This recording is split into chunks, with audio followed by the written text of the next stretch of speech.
Olá pessoal, tudo bem? Hoje nós vamos conversar a respeito de uma matéria que muita gente tem dificuldade, mas que a matéria não é difícil, é só porque as tias que dão aula por aí costumam dificultar a vida da gente. Recomendo você dar pause daqui a pouquinho no vídeo e assistir antes de ver essa aula, se você ainda não tiver visto, o vídeo O que é sujeito, que está em algum lugar aí na lista dos meus canais e que eu vou colocar um link aqui agora na janela para vocês. Tudo bem? Bem, depois que você assistir esse vídeo, você vai ver que sujeito não é bem aquela definição que as tias dão. As tias ensinam que sujeito é aquele que pratica a ação. Nós vimos naquela aula que, na verdade, sujeito é aquele com o qual o verbo concorda. Então, eu tenho aqui, João quebrou a janela. Nesse caso, a gente sabe que quem quebrou? João. João, portanto, é o sujeito.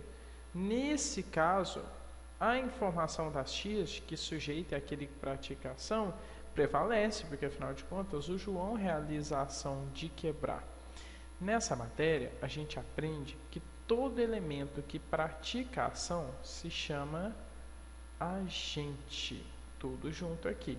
E aquele elemento que sofre a ação do verbo se chama paciente. Então, agente é o que pratica a ação, paciente é o que sofre. Se eu mudar o foco da frase, se eu parar de falar do João e começar a falar da janela, a janela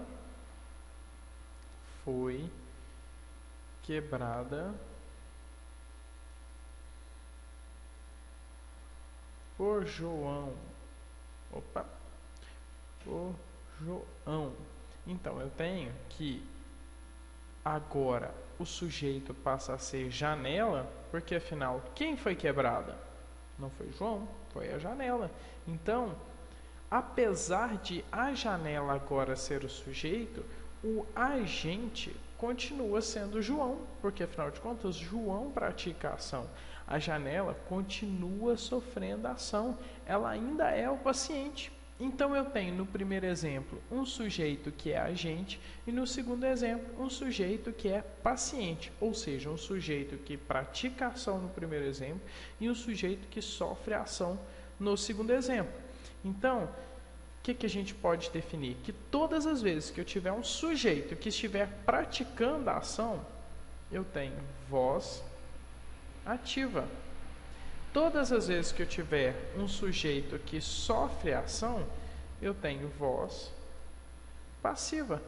Então, o sujeito, como é no primeiro caso, praticou a ação, o sujeito é agente, voz ativa. O sujeito sofre a ação, voz passiva.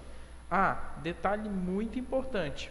Todas as vezes em que o sujeito sofrer a ação, em que eu tiver voz passiva, esse agente aqui vai se chamar agente da passiva, porque afinal de contas, quem pratica a ação continua sendo importante, mesmo o sujeito sofrendo a ação e a voz sendo passiva. Ok? Então, ficamos por aqui. Até a próxima.